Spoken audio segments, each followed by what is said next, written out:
Hello, old school RuneScape, and welcome to this week's version of the Modcast or the Q&A. We still haven't decided yet. That's still ongoing.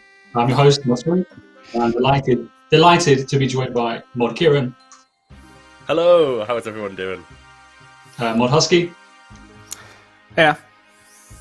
Mod Bruno. Hey. And behind the scenes, we've got Mod Spear working the live stream remotely, and Mod Acorn working the chat. So if you want to talk to Acorn or ask us any questions, at OSRS in the Twitch chat. So we're going to begin with some announcements.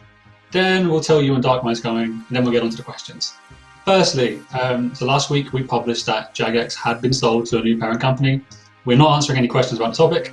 Read the statement. You can get that with the command !Jagex news. Next announcement. So poll 71, the latest poll, is now live. There are 40 questions for you to vote on. We're proposing a lot of improvements to things like the Gauntlet, Grotesque Guardians, the Chambers of Xeric.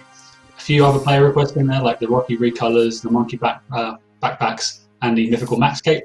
So you can have your say by casting your vote either in an in-game poll booth or using the account management tab. You can read the blog using the command !poll. Next up, so DMM is well underway. We've made a few amendments to the blog with some various changes, clarifying things like drop rates being 4 times more likely, include roll steps, that kind of thing. We had a really strong launch, more than 50,000 players online, and you can start now. Every new player to join the server gets 30 minutes of protection time, in which you get double XP in addition to the other XP. That's like times 20 XP. So !DMM to learn more. Next up, so just to clarify, tomorrow there is no game update. That's largely in part due to Friday. It's a bank holiday in the UK to not celebrate, what word? I guess be poignant to the fact that it's VE Day. So there's a bank holiday on Friday, which means there will be no game update tomorrow. Normal game update service will be resumed next week. Lastly, of the announcements. So we keep getting a lot of questions about the ETA for things like Group Iron Man, clans, Soul Wars, etc. I've seen a lot in the chat already. We've only been live for 2 minutes. So what we try to do each month is share a progress update with each edition of the Guild Gazette. Use the command !Gazette, which is 1Z, 2 T's, for more information. Now, before we get into the questions, we've got a little special something from Settled and LilSmokey. Take us away, please, Mod Spear. Welcome back, everyone, to day 344 out here in the hills. Let's start this one off with Barrow's chest number 46,220. What is that noise? Hello? Anybody there? Yeah, what do you want? Can you keep it down in there? I'm trying to film an intro. Listen, we got a schedule to keep. The permits have been up in Lumbridge for 6 months, so you have plenty of time to complain. Lumbridge? How was I supposed to... You know what? Never mind. When are you going to be done? Sign's right there.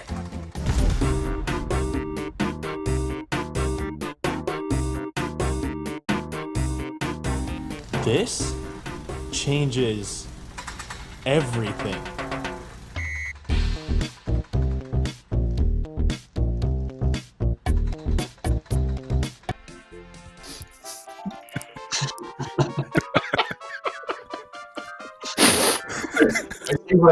Yeah.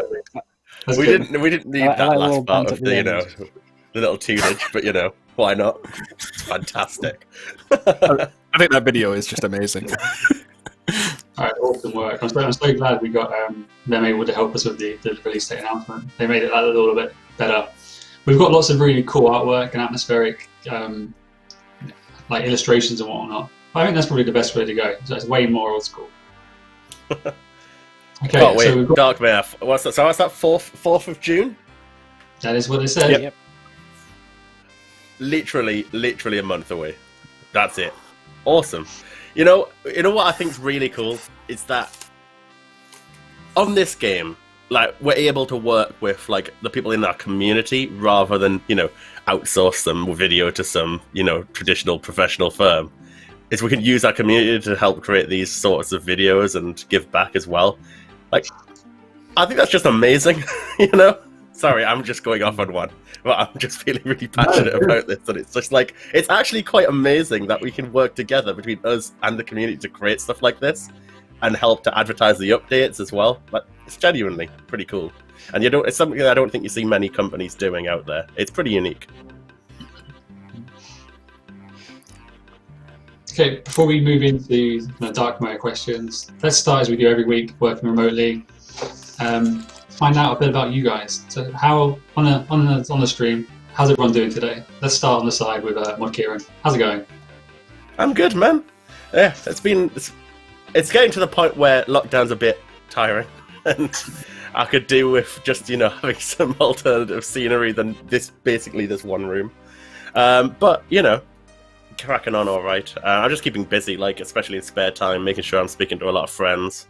But yeah, the fact that we managed to get through Darkmeyer and everything still at work, and that's coming out soon, can't really complain too much. Okay, Mod Husky, how's it going with you? Yeah, I'm feeling pretty great. You just saw obviously I've been working on the Darkmeyer project for months now, and with the release date a month away, we're now going into basically what is going to be our last development sprint for it. So it's very much light at the end of the tunnel, and just that sort of building excitement to see how the players are going to respond to it, and this is the part I think that everyone sort of looks forward to, right? When your content's released and you're just refreshing Twitter, refreshing Reddit, looking for that, and yeah. So I'm feeling pretty good right now. Good, Bruno, how are you doing? Yeah, to echo what Kieran said, I feel the same. It's getting a little bit boring and tedious, just staying in the same place the entire time, or all day, every day. But it's not too bad. Obviously, keep busy, talk to friends, play games. So we'll get through it. We'll get through it. Okay, what has everyone been working on the last week? Kieran, let's start with you again.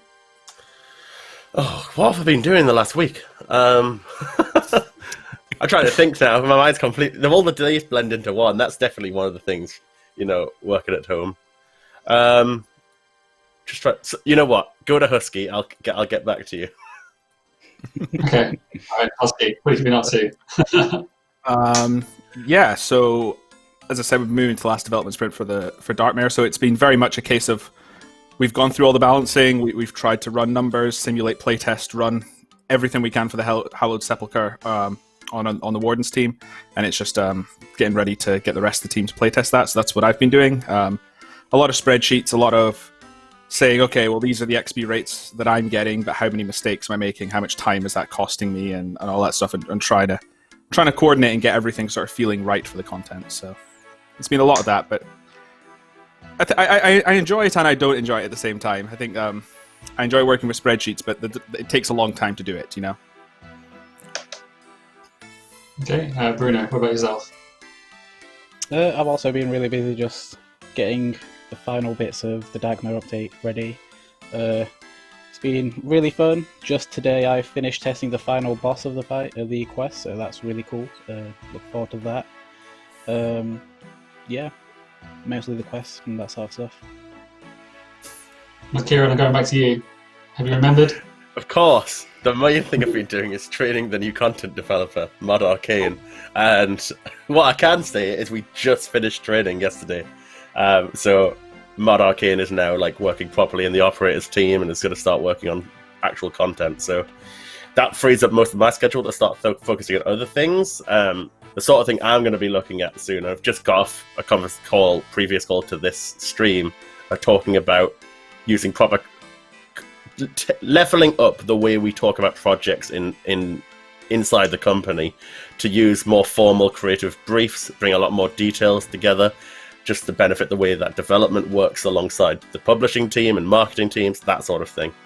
So pretty dry stuff, but I think it's really exciting. The other thing is trying to build up a proper game bible for old school RuneScape as well. That's something we've been having a lot of conversations about, such as what are all the locations in the game. I mean, fair enough, we got the wiki. That's a really good joke. We made that one already. So, chat, feel free to make it too. But it's more about going into the narrative side, the lore and the purpose of these things. What are the different regions? What purpose do they serve? What races are there? What is the motivation of, say, I don't know, the barbarians? What is their purpose in the game? What's their general appearance? That sort of thing. It really helps to be able to bring other people up to speed who join the company. It really helps us to build up that universe properly as well. So, that sort of stuff. Cool. Okay, so we just showed the trailer. Thursday, 4th of June, Darkmeyer's coming. Let's start the stream with some Darkmeyer related questions. Then we'll take some questions from the chat, and then we'll crack on to stuff like poll 71 questions that have come in. Okay, Mod Bruno, you're up first. Can you tell us about some bugs that you've seen or encountered since work began on the Darkmeyer project? Anything noteworthy? Nothing too bad. I'd say the worst is this one exploit where a developer allowed something to be given away for free, but that one thing could be out for quite a lot of money. So I'll calculate it to be about 20 mil per hour if you were to out the same thing non-stop. So yeah, that's weak compared to the T-Bow spawn. It's not exactly 2-1. Yeah, it's not exactly 214 per death, but 20 mil an hour is decent. I won't mind that. Do you remember the collection log bug with the Hallowed Sepulchre uniques? Yeah, that was really strange. Yeah. We didn't realize. Yeah, on you go. Go ahead. You can explain it. Right, So yeah. Well, Bruno, you explain it.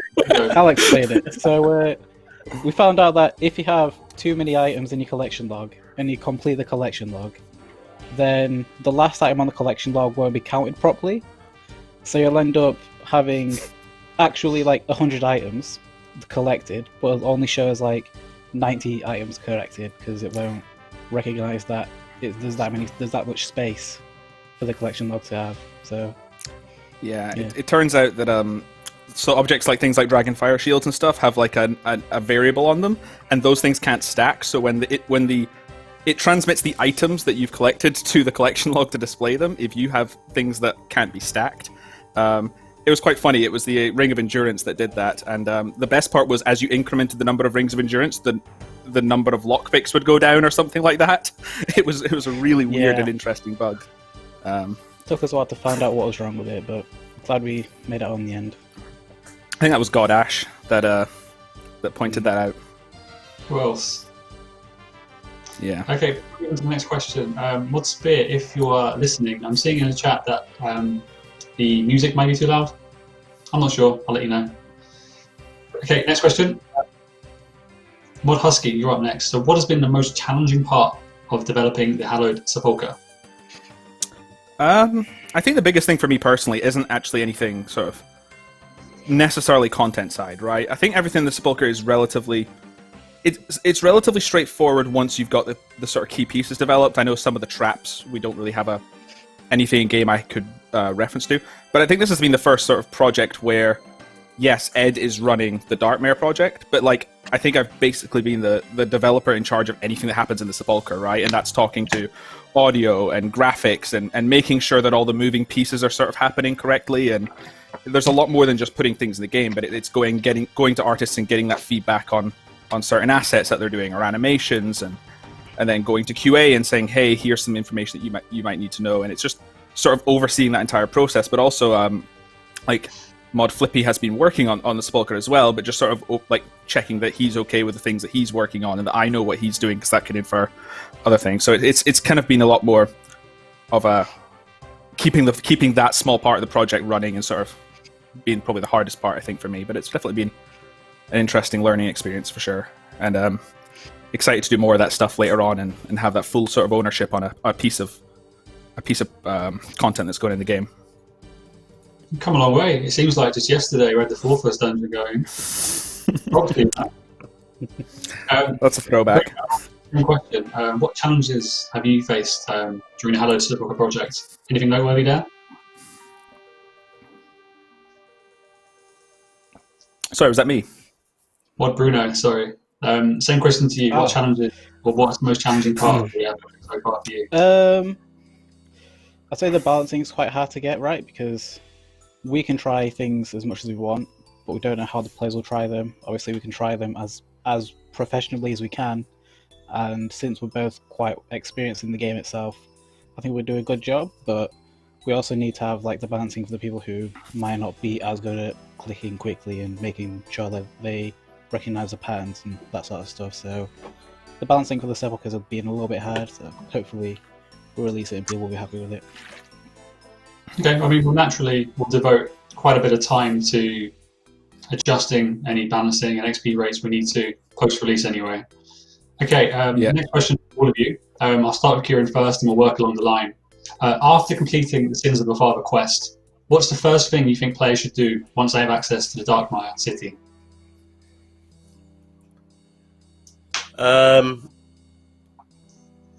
It's got to be Hallowed Sepulchre. It's the best feature for sure.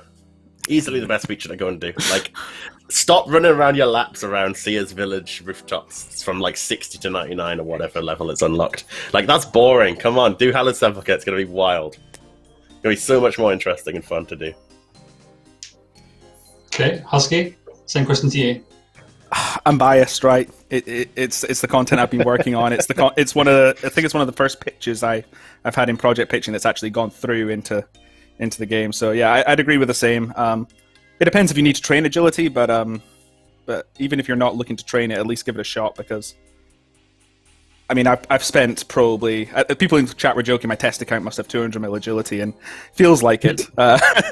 You know, I've had a lot of fun actually running it and playing around with it. So it's a good mix of not being too repetitive, but also like engaging enough at the same time. So honestly, doesn't matter if you've got 99 agility, because you want to get Dark Graceful, don't you? That's why you're going to go and do. Yeah. That's why you're going to go and do Hallowed Sepulchre, because you want that fashion scape. If you don't have a set of every color Graceful in your bank to make a pretty cool tab, what are you doing?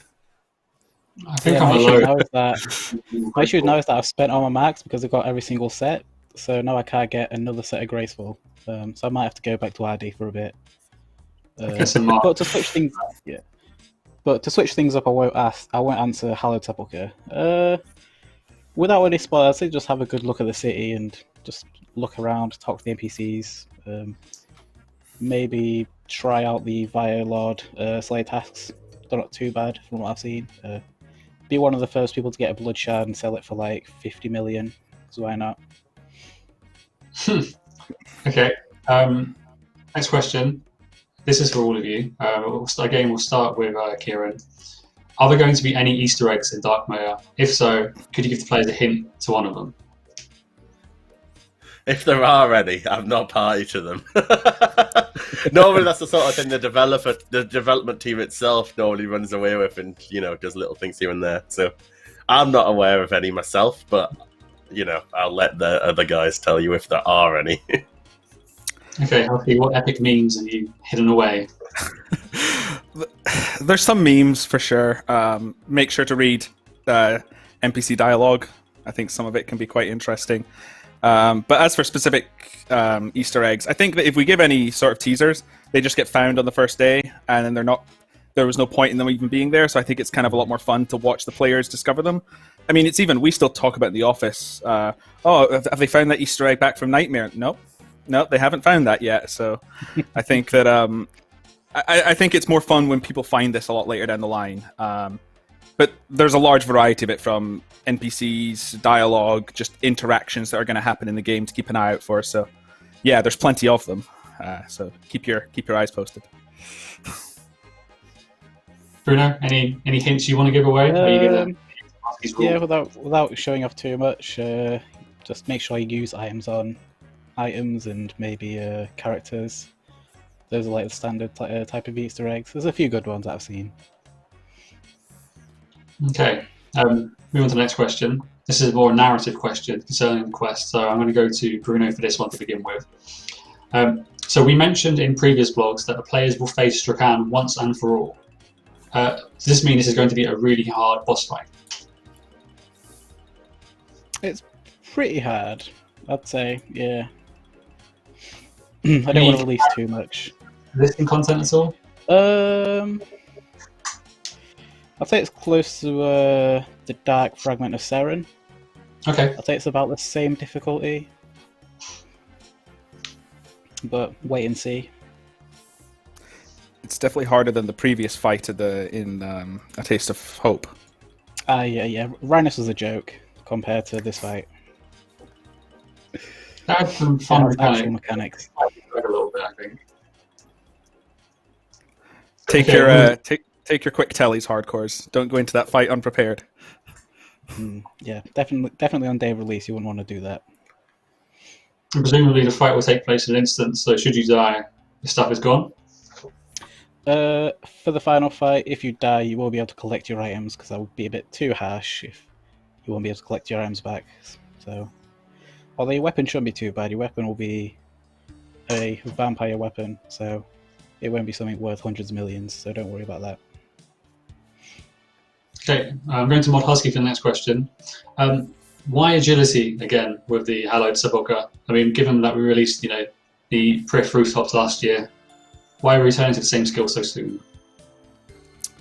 I think there's a few sort of things that sort of came up. I mean, you take inspiration from the things that are bothering you at the time in the game, I think, sometimes. And for me, I was sort of approaching my agility grind. And it just got me thinking that, like, I wish there was something I could do that was more difficult, but could speed this up, right? That was just a thought process. More XP, but for more effort. And there wasn't really an option. I mean, there's a few things like the werewolf course it's very click intensive, but I wouldn't say it's not the same sort of level of challenging that I would expect, right? So when you get used to PvM encounters, you're looking for mechanics to overcome and things like that, as opposed to clicking at the exact right intervals, right? So I had that idea and I pitched it, and when I pitched it, it could have been agility for anything, right? There was no theme of the Hallowed Sepulchre. It was just, hey, how about we do agility like this, where instead of clicking on obstacles, the player's dodging stuff, right? And that was all the concept was. And the team really liked it. I don't think in that project pitch, I don't think there was a single person who said that we shouldn't do something with this, right? And then it just so happened that the next big release was coming up. We'd already planned ahead of time. We knew it was Darkmeyer. We knew that the players really liked Dark Graceful, and we'd been looking for a piece of content to attach that to. Prif course didn't feel about right, so we're like, okay, this is all just sort of lining up together. So yeah, while we've done agility courses sort of already, I do think this isn't just like another rooftop course, right? It feels like it's more like a mini game than a course, right? And I think it just fit, right? The environment, the rewards were there, and yeah. That's why we decided to do that. Okay, that makes sense. Right, Husky, I'm going back to you again for the next question. Apologies. So it's been discussed in previous live streams that the last floor of the Hallowed Sepulchre is quite hard, and you've had to make some changes to make it less intense. What changes were made, and how did it become so difficult? Sure. So one of the things that starts off in the Hallowed Sepulchre is you've got these sort of 3 core traps. I showed them off the stream last time. There's like that fire trap where there's patterns for flames, there's arrows coming towards you, or there's like a sword boulder being thrown. You have to get the timing window right. And naturally, these mechanics get harder as you go up the floor, right? The fire traps on the 5th floor are much harder than the fire traps on the 1st floor. That just makes logical sense. But what also happens is as you start going up the floor, we start combining traps. So like you got a fire trap with another trap. But when both traps are scaling at the same time, you suddenly realize that going from like a tier 2 version of both of these traps to a tier 3 version of both these traps combined, you've sort of compounded on yourself in difficulty. So that we found that a lot with the 5th floor, where it just really was not fun to do. It just felt really frustrating. And the thing that sort of got to us is when you're trying to look at 2 different things in the screen, 2 different things, and try and memorize things at the same time, there's just too much sort of things to worry about, right? So when we broke stuff down, like the sort of arrow traps and the fire trap was a combination that would cause a lot of problems. People want to be looking ahead to see where the arrows are coming, but have already got like the fire trap in their muscle memory, right? That was always the aim with them. But the fire traps originally had like 5 or 6 patterns. And when the time pressure's on and you're trying to memorize, oh, is this on pattern 3 or pattern 4? It was just far too much for the player to actually be enjoyable. And that's the underlying thing, right? It has to be fun. So we made it a lot easier by saying, hey, the fire traps can only ever have up to 2 patterns, but the patterns change quicker, right? So it becomes more about like, okay, I know I've got to go here, then here, then here, then here, just a bit quicker, but you can do that sort of without thinking about it and be constantly looking at where the arrows are coming from, as like an example, right? Also, we've got a lot less things sort of visually happening on one space at the time. So I'm not going to go into other secondary effects of the traps you haven't released, but there were cases where there was just too many animations playing in the few spots at once, and you just couldn't work out what mess was happening, right? So if we've got this, and maybe these tiles back here are doing that, and then the ones up ahead are doing that, and then change back, right? I hope that sort of makes sense, but it's just about how much information the player can reasonably take in while under the time limit, because if they had all the time in the world, it wouldn't have been maybe as much of a problem. But when you've got that extra dynamic of wanting to get through as fast as possible, yeah, it was just too much. Yeah, I think that makes sense for like this repeatable bit of content I want players to actually enjoy. But if we look at the success of, the tournament worlds, when we let players jump into 6 Jads and stuff, do you think there's an opportunity to add this stupidly hard version of the Sepulchre that you've nerfed temporarily, just to let players try and see if they like it, and see if they can, engage in consuming all of this information that we thought they'd struggle with? We could do, but one of the things we also found with the difficulty is that there were too many random elements, right? So sometimes you would just be unlucky, and it would be, okay, this tile was selected and this tile was selected, and I guess there's not much I can do, and I fail, and that's not fun. The thing with 6 Jads is, even though it's really difficult, it's a skill you can learn, and it's a skill you can actually feel that improvement and consistently get good at. And because this is a training method, we felt like that was really important to it, right? I don't want a level to be there and people to go, or trapped combination, someone to go, this is just, I can't physically overcome this, right? You want to feel like you could break it down and actually consistently do it, no matter what RNG does to you, right? That was very important. So yeah, while we could open up a test world and say, hey, here's what it looked like pre-nerfs, I'd almost say that it's not like pre-nerfs, it was just borderline unplayable. So I don't think it would be a fun experience for players. It's just the way development always works, right? I mean, we're being a little bit transparent and talking about how it's going, but it's so often the case when we make content that, it either starts way too easy or starts way too difficult. And it just goes to show how useful the playtests we do are. I think after we did that, we had a really productive hour-long call directly after with a few people, and we discussed in detail the problems we had and ways that we think we should address them. So, it's part and parcel that obviously balancing effects and effects mechanics, not just the damage something deals and that sort of thing as well. Yeah, and it definitely isn't easy, right? I don't want to say I've nerfed it in floor 5 is really easy. I noticed a significant improvements in my own experience rates doing it from the first half an hour to the second to the third, right? As I learned it more and more, and I think that felt really good to me, right? Because I get to a trap and I'm no longer thinking, okay, what do I need to do here? I just know, right, this is the timing window. If I time it just perfectly, I can go now, and it starts to feel really good. Yeah. And no, for sure. And I think it's also worth always factoring in the sort of context that the content it is, the context that the player's going to use it for. When it comes to something like the Inferno, which is obviously intentionally incredibly difficult, the main idea is you're mostly going to complete it once, or a handful of times at most. There are obviously cases where people go and do hundreds, but for the most part, people get their cape and they're done with it. This is content you're going to grind a skill on, right? If you're going to get 99 agility here, you're going to do it for hundreds of hours. And so if it's incredibly difficult and it's super frustrating, it obviously means you're just not going to do it. You're going to get too frustrated with it. So yeah. And I don't even think if it was 100k XP an hour pre what art changes we made, people still wouldn't do it, right? It would just be too frustrating as a training method. It wouldn't have mattered what the XP rates were. We have to make sure that we have the balancing between fun, rewarding, and able to do it for a long time. Have to get that right, or else people will just make it dead content and not go to it ever again. Aside from those 5 people who have perfected it and went to 200 mil agility, and it's really something we want. It's something we want to have as a piece of content that players will play throughout getting 99 agility rather than just once or twice. Yeah. Okay, let's move on to the next questions. So whoever answers this first, if you could explain how players actually get hallowed marks and how they obtain Dark Graceful. But how long do you think it would take to see the first set of full Dark Graceful in the game? By the end of I wouldn't say by the end of the first day, but definitely second day. If they no lifed it, definitely, yeah. Okay, I mean, how do you get Dark Graceful? Sorry, back to Bruno first. How do you get it? So when you go through the content, there's areas where you can loot these chests, and in those chests you'll find these hallowed marks, and with those hallowed marks you're able to go to a shop and just buy a die, and with that die you can then use it on graceful pieces. Cool. Okay, Husky. Yeah, I was just thinking it's a bit interesting because I have a spreadsheet that tells me the answer to your question. Right. It tells me how many hours. Go on, do you dare see how wrong your spreadsheet is when players work out methods of training it?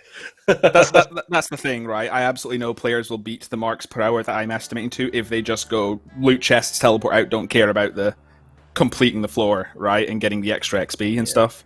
But yeah, I think Bruno's not far off the mark where second day minimum is when we're going to start to see it. Second, third day, people getting that Dark Graceful. I guess the interesting thing is you've got to go and do the quest first, right? You've got to finish the quest before you can even get to Hallowed Sepulchre. Yeah. And people will need time to learn the content. Yeah, I would like to know when the first Dark Squirrel is going to be. That'll be a cool thing to see in game. Yeah. It's not a quick pet recolor to get. Well, it's RNG plus RNG, isn't it? No, the you can buy the Dark Acorn with Hallowed marks in the shop.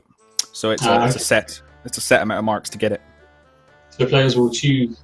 So some players will have to choose to forego getting Dark Graceful if they wanted to rush for the Dark Squirrel. Mm-hmm. Okay, Kieran, do you want to deviate from Husky's spreadsheet and suggest anything else, or we're going to get? I would be guessing. I don't know the balancing that has been looked at. I'd hope to see one by the end of the first night. You know, people are going to go hardcore for it. So.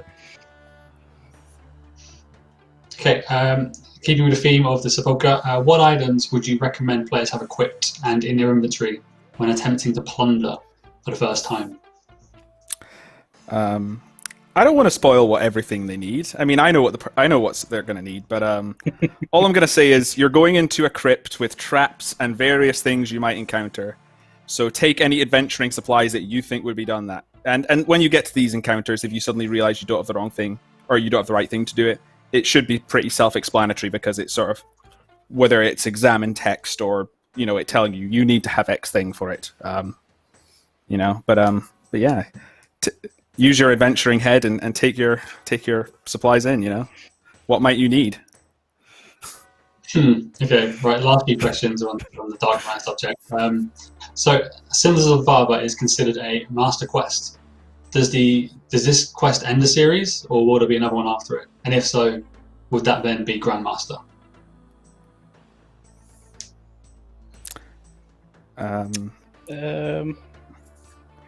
Well, by us not giving an answer, so I'm giving it away. This isn't the final quest in the series. Yeah, I think Ed would certainly like to see the series wrapped up with a Grandmaster level quest for the Myreque storyline. I'm not going to say how the quest ends. I think that we'll leave that for the players to explore. But yeah, this won't be the last. This won't be the last one in the series. I would say I think this is the penultimate in the series, though. I would agree to that. Okay. We'd be dragging it out a bit if we had another quest on top of this one, since this one's already quite... It's not huge, but it's a decent, sizable quest. Okay, next question. So with Song of the Elves, we added the quest to the quest log before the release date. Are we planning on doing anything similar this time around? Yeah, we could. I spoke to Ed, and I said he thinks he would like to do that, and he'll have to look into it. But we are coming into our last sort of few weeks working in it, and it just kind of comes down to, while that would be very nice, that does feel like something that might be lower priority if we have other things we need to get in. But I do think I think it would actually be a relatively good thing if we started doing that in like a pretty staple, like 2 weeks before the quest's released. I think it's pretty nice for the players to see the requirements and to, yeah. Okay, that makes sense. So last question on this subject. So earlier we announced that Darkmeyer and Sins of the Father will be coming on June 4th. That puts us around 1 month to release.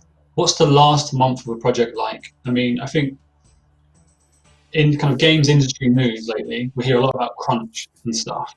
Would you compare this last month to the really horrible conditions reported by crunch? What's the typical experience like getting a project ready 1 month away?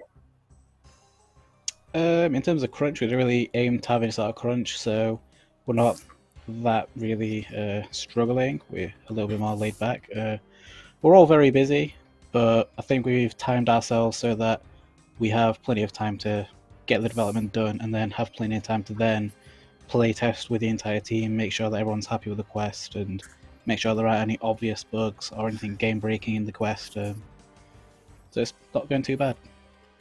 You know, everyone's saying in the chat, like, blink twice if Jagex is trying to make you say this. Honestly, we're not lying. I mean, in all seriousness, we're actually in a really healthy place when it comes to projects. I would say, you know, I sort of miss when it did have a little bit more pressure, because it's somewhat boring when it's just like, oh, there's the release date. We're just slowly walking towards it. It's really quite nice though. It shows what a good job we've done as a team to be on top of our like production processes, and also like the faith that Jagex has in believing not to go down that route of, you know, forcing overtime to get things out at a different date.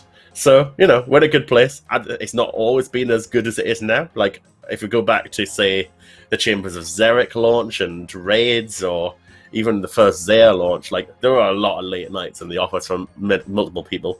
But it was never the case where Jagex were really forcing us to do it as such. It's never been in that manner. But it's... I'd say normally in those sort of days, it was maybe like a week or two before the release date. So we're not talking anything bad, particularly. In fact, to some degree, I'd say 1 or 2 nights I sort of miss the fun of being in the office as like a development team and just smashing something out for a few hours. It does have a certain vibe to it. It's when it goes on that it's obviously too much to deal with. Yeah. I can only echo what Kieran sort of said there. We are actually encouraged that if we do need to stay back a night, to try and take the time back. And it's usually a personal choice to do that. In fact, I think Kieran's actually slapped me on the wrist a couple of times for staying back later more often than I should, and said, like Chris, don't do that, you know. Oh, I've just doxed myself. Great. But yeah, there is no crunch. And what the last sort of lead up for the month sort of looks like, as I said, we're moving into our last development sprint, and that is essentially we want to have the whole project ready for release about 2 weeks beforehand, because what we are going to be doing from then is sort of when you're about to release a product, it's not usually just the entire thing, it's any other changes that are going in that week, and we want to make sure that any changes that any other developers that have done that are going out at the same time haven't affected this product, right? So we want to make sure it's as stable as possible and that it has enough time to be tested without any changes that developers are making to it. So this last 2 weeks isn't even like anything close to crunch, right? As I just said, we've been through the balancing for the Hallowed Sepulchre. You know, we're pretty happy with the experience rates. We're pretty happy with things like the number of marks players are given and the loot they've got. We might make changes post-launch based on player feedback, but, you know, this is kind of just, you know, any last-minute polishing stuff that we want to do, like extra things in the environment to make it come to life, maybe little things like Easter eggs, and a lot of things like, I know Ed was saying he wants to touch up on going through, like, making sure someone has played through all the quests leading up to this just to make sure that nothing has changed, right? So it's very much like we are kind of happy with where things are, and we're just going through those last-minute checks. So yeah, honestly, I don't know what it's like to work under crunch, but I hope I don't have to, because this has been pretty good. We've come a long way in the last, I want to say 18 months or so, perhaps. I mean, if I get the timeline right, so Mod Connor came and worked on Old School, helped us out a bit, helped us refine some processes. They weren't perfect. Then Mod Mark K came, he helped refine even further. We've now introduced like a new production team led by Mod Bonsai and stuff like that. Mod James L has been great. So I think we've got to the point now where production-wise, we have this, we're not rushing release dates, we're delaying stuff when we need to delay it. I think most importantly, we've learned not to announce stuff way too far in advance and then put us under pressure and then delay it anyway. I think I've spoken on the last few streams lately when asked about the Darkmeyer release date. But things like mobile, you know, winter 2017, we've learned from that. We're aiming for shorter announcement dates and windows. It's good. It's a positive, really. One thing I'm really going to miss is when we release content, the feeling in the office, in the studio, and like, you know, the gathering and the snacks and champagne and whatnot. We're not going to have that. We're going to be at home on our desks as we have last. Yeah. I guess maybe not, right? It's a month away still. Who knows? Some stuff might change by then. I guess it's unlikely, but I think we'll do a virtual celebration, yeah? Yeah, we should. I think the thing that'll be very interesting is that, like, quite often in the project team, it's kind of all hands on deck on release, right? You're looking for those bugs that were missed. That you know, is there anything we need to quickly fix based on what's been reported? And I think I'm going to miss that sort of environment. I think we're all just sort of quickly talking to each other and okay, who's got that hot fix and who's got that one and that sort of thing. It's all going to be over over a meeting call, online now, which is probably going to have less of a. You're probably not going to notice it the same.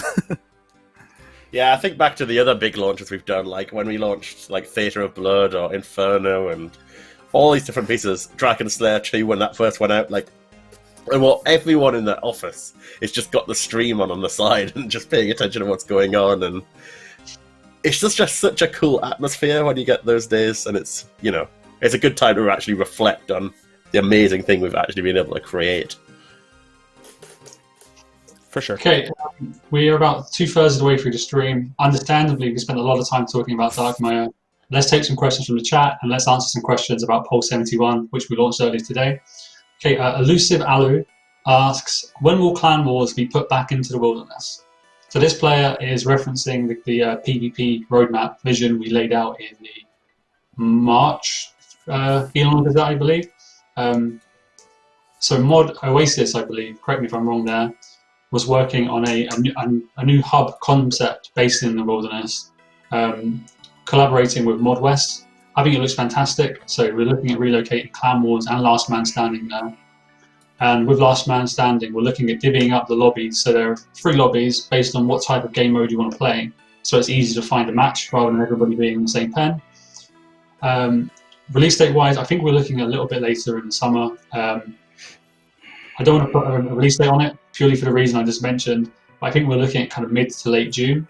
I think that's vague enough to be fine.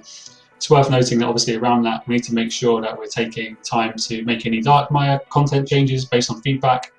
Plus we'll also be looking at releasing the Death Rework, and understandably that might have a lot of feedback changes we need to make, but that's what we're aiming for.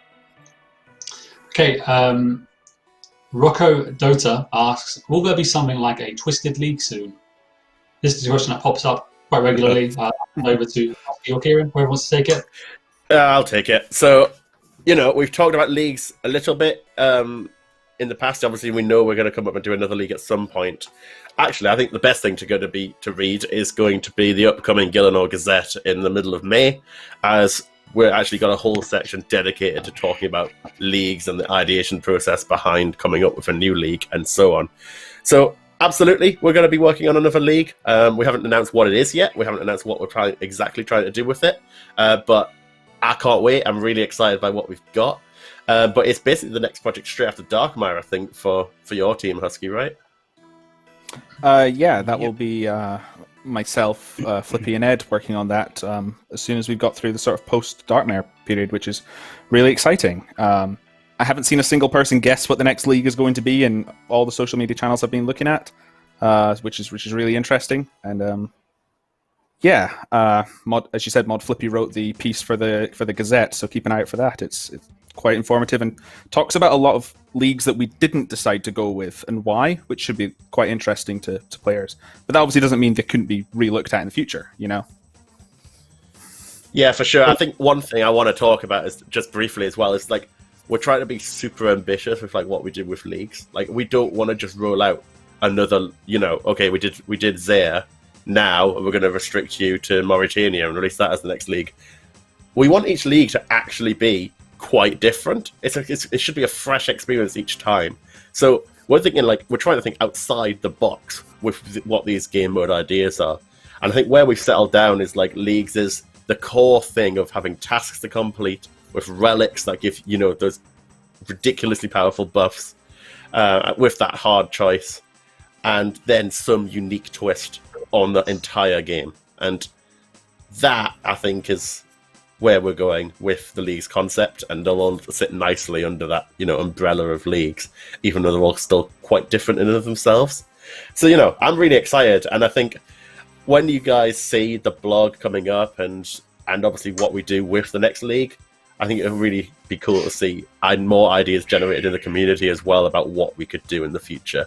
Because I think a lot of the talk after the first league has been focused around similar ideas, because we've just not really opened up the level of ambition we're looking at with leagues yet.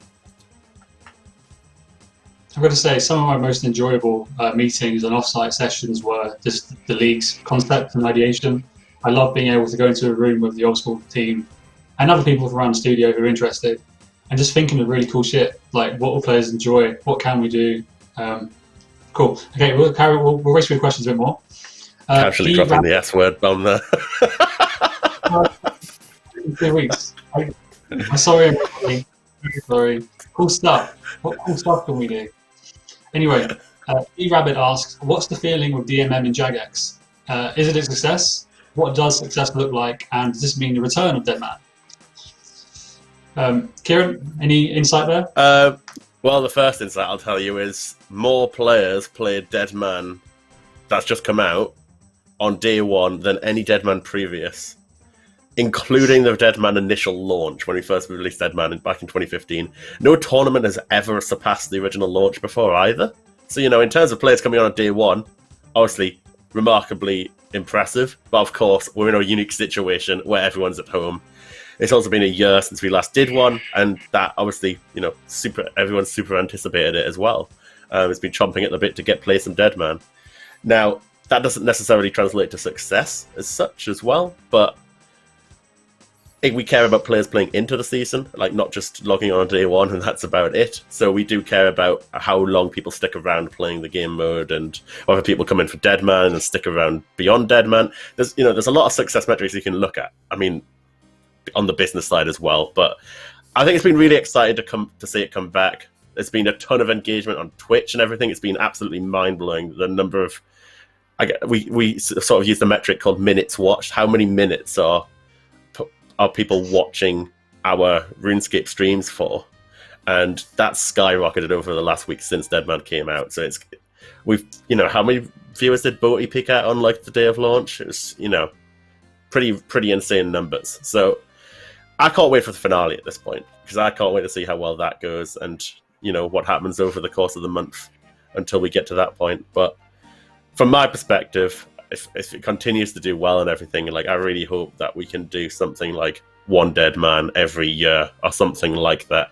I think one thing I've realized so far as well is maybe a month's too long, and maybe the sweet spot is actually more like 2 weeks, which is a fair amount of time to gear up and to prepare your account for the finale without it just getting dragged out too much.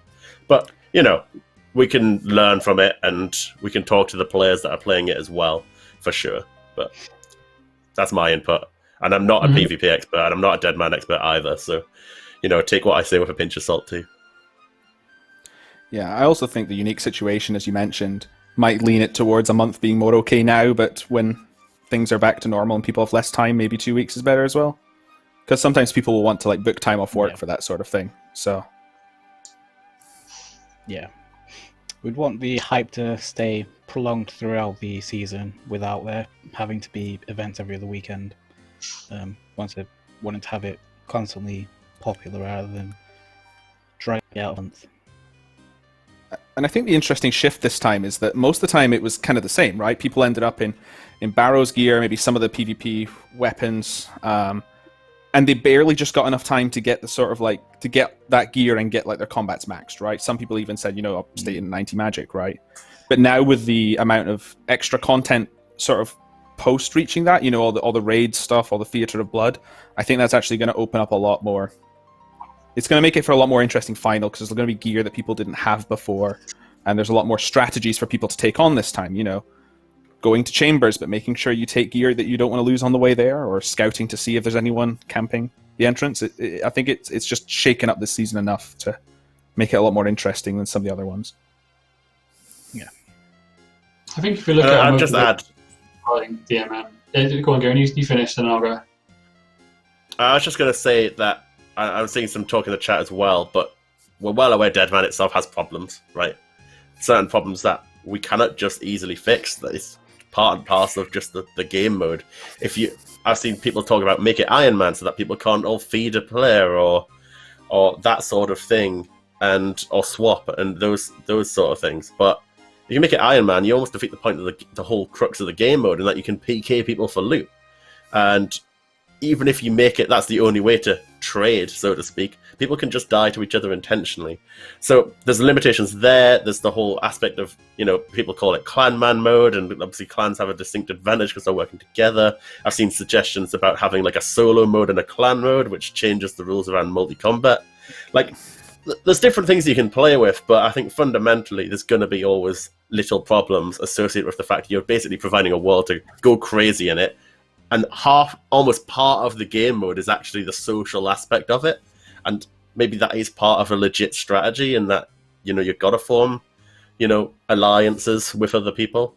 But it does mean there's problems, and it means a solo player is always going to struggle if you're not willing to participate in that aspect of the game. So, it's hard to fix every little problem, and it's always going to be appealing to certain players over others. If you fix something for solo players, it makes it worse for a clan player, etc.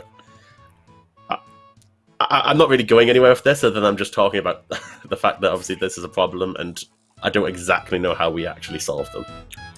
It could be that the problem doesn't get fixed, but it could be a bit easier once we've got clan systems and ways for clans to potentially advertise and things like that. It could be quite daunting to sort of get into a clan just for Deadman. You've got to go through the official forums or find or know someone in the clans.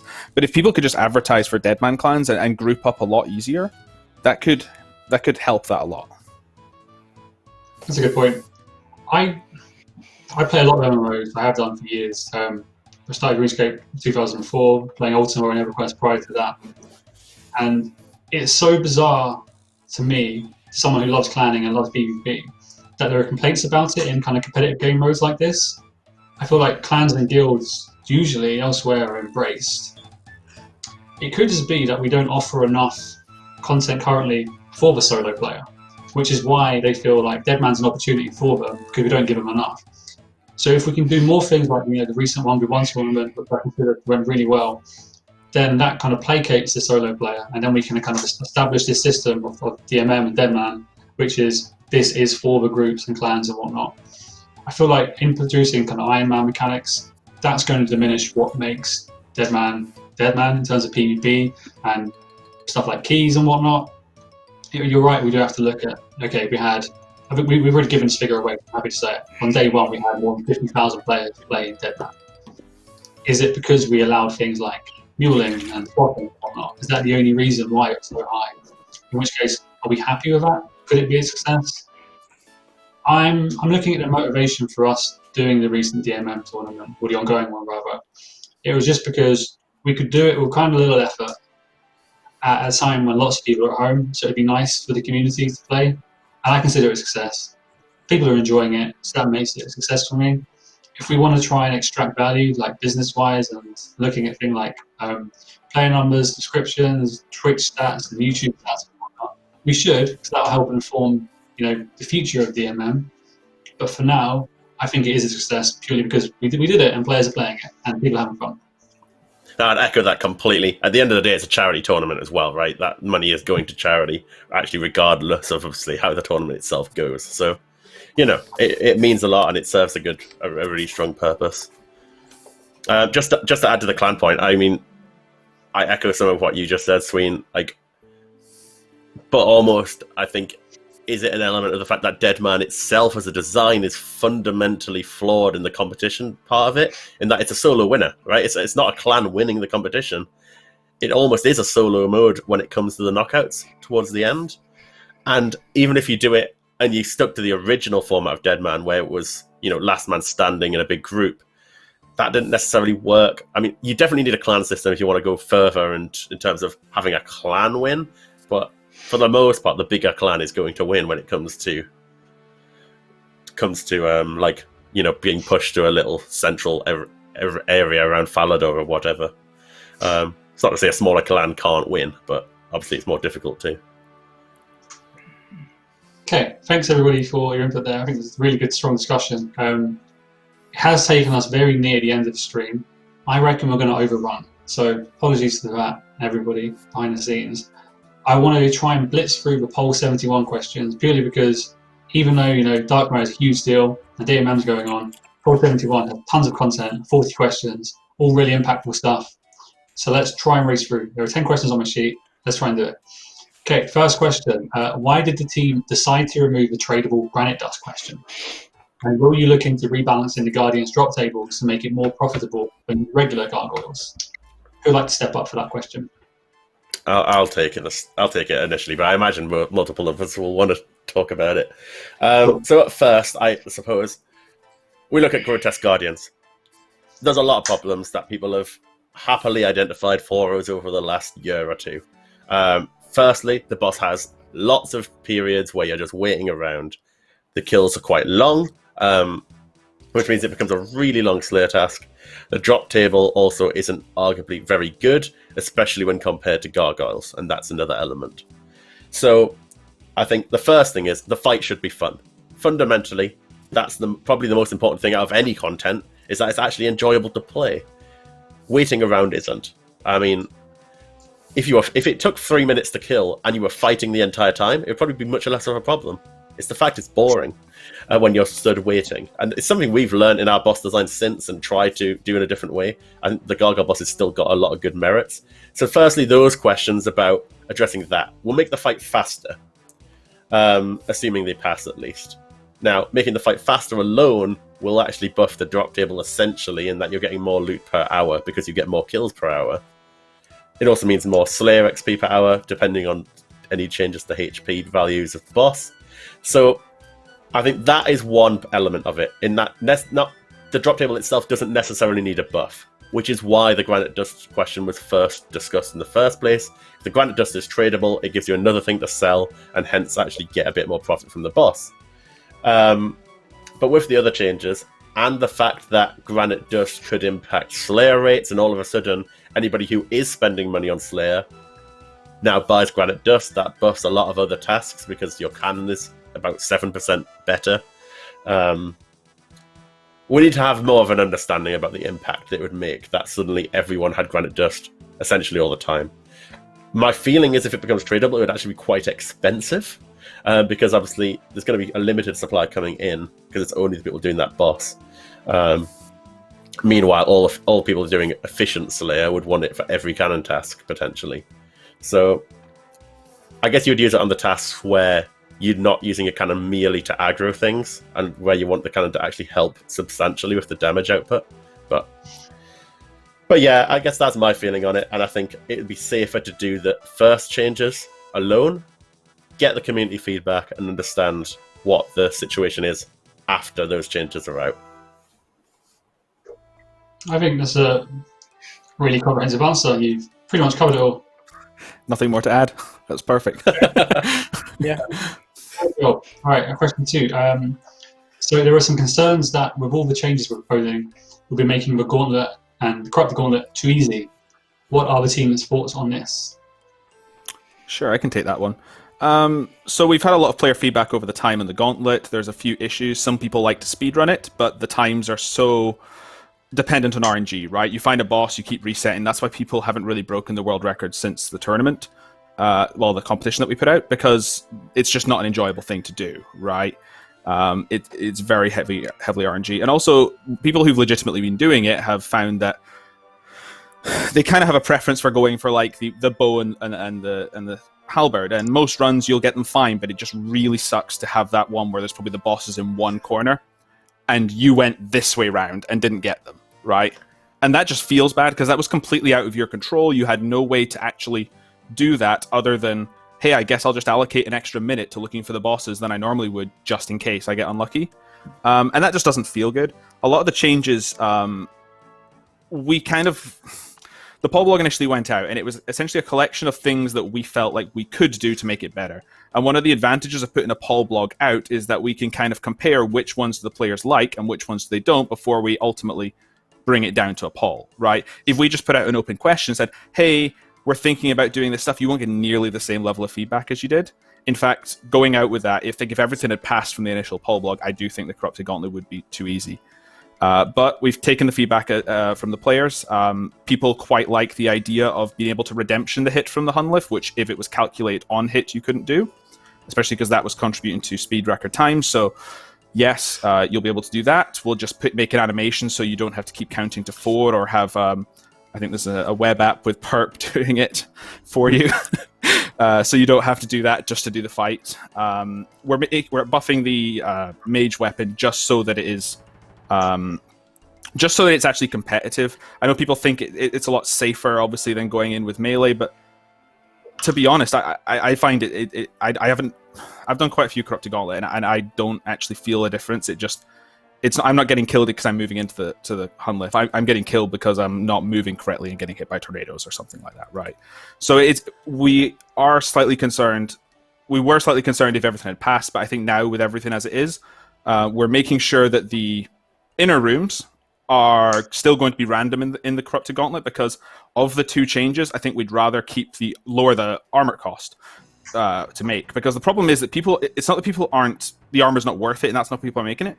It's because they need so many things in their inventory, and they have to keep dropping and picking up so many things that's just an unenjoyable process, right? And it just becomes a lot of inventory management that a bit over the top. So that's why we're reducing the materials, but we're keeping it random in the Corrupted Gauntlet. So it's still an element of, can I get the materials, right?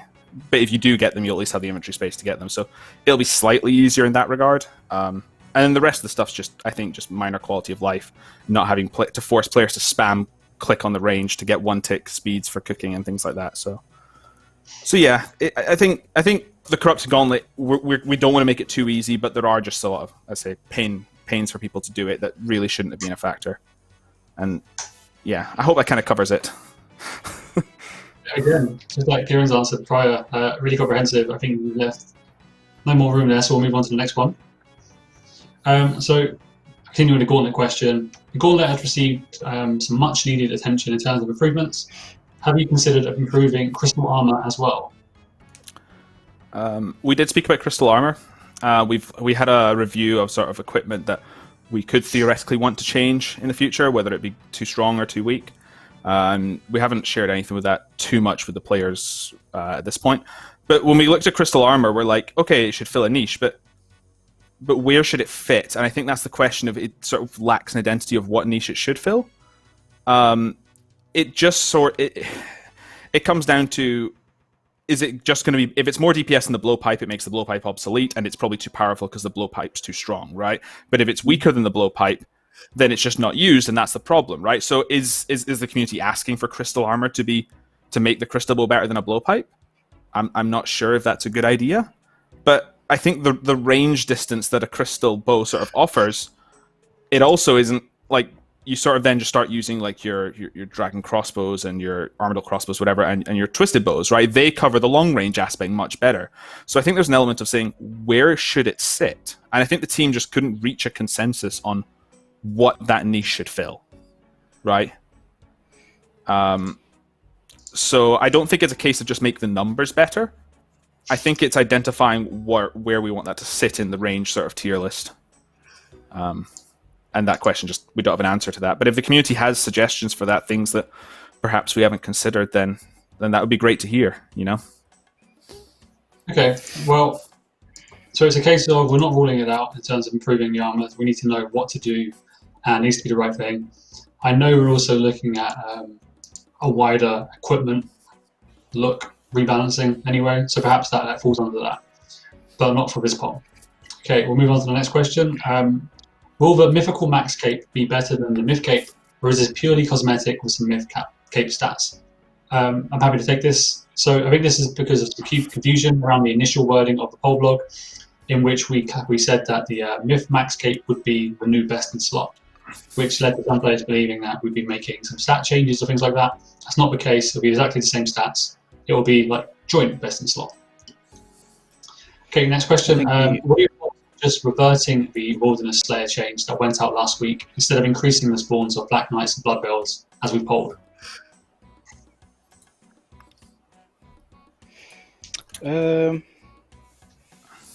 I get it, but since it was already voted on and accepted, I think that the people who do want to do those tasks, the Slayer tasks, should still be able to do them. And if the way to get them to do it is by adding more creatures out there, then that's a decent way to do it.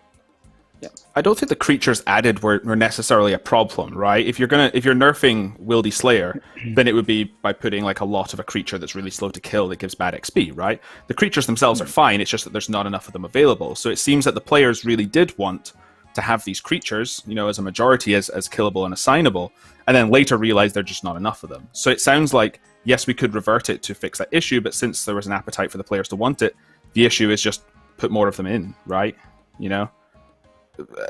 Sort of do that. And I think that I don't think there's any sort of issues with space. There's plenty of space with Black Knights in the Lava Maze. There's plenty of space in other places. So yeah, I think that's fine. That's why we're doing that. And my door just knocked, so I'm going to go. I'm curious about that. Yeah. 2 seconds. Bonkers. Right. I think I'm looking at the time anyway. I think perhaps we should wrap up, and the remaining Poll 71 questions, plus the chat have given us tons of great questions. I think we should look to address at the start of the next stream. We're looking at continuing our habit of having multiple live streams each week. So I think perhaps we should try and repurpose part of the next stream to answering questions. You guys okay with that? Should we wrap up? Sounds good. Okay. Right, I'll run through the announcements and we'll say goodbye. So, from top to bottom, Jagex has been sold to a new parent company. We won't be answering any questions on this topic. We published a statement, and any new information will be published by Jagex on official channels. You can read the statement with the command !Jagex News. Poll 71 is live, lots of improvements, 40 questions, things like Gauntlet, Grotesque Guardians, Chambers of Xeric, Ancestral recolors, the Rocky Pet recolors, and some really sweet looking monkey backpacks. !Poll to learn more, or go in game and vote using the in-game poll booth or the account management tab. DMM is well underway. The tournament started on Friday the 1st and will be ending on Saturday the 30th of May. There's no time like the present to start. 30 minutes of protection for new players logging in, plus double XP during that time as well. There is no game update tomorrow. There's a bank holiday on Friday in the UK, so we'll be taking some time off, which means there'll be no game update tomorrow. Game update service will be resumed next Thursday. Finally, probably the biggest one, which we started the stream with, Darkmeyer, coming Thursday, June 4th. !Darkmeyer to be linked to the blog, has a great video in it, and it's going to be the hub of all Darkmeyer news. We will be announcing 2 new competitions this weekend, aimed at the creative types, some cool prizes on offer. And I think that takes us to the end of the announcements. Anybody for anything else? Okay, we're good. Thank you, everybody, for watching. We had a great time. We'll see you again next week. Stay safe. Bye. Stay safe, guys. Welcome back, everyone, to day 344 out here in the hills. Let's start this one off with Barrow's chest number 46,220. What is that noise? Hello? Anybody there? Yeah, what do you want? Can you keep it down in there? I'm trying to film an intro. Listen, we got a schedule to keep. The permits have been up in Lumbridge for 6 months, so you have plenty of time to complain. Lumbridge? How was I supposed to... You know what? Never mind. When are you going to be done? Sign's right there.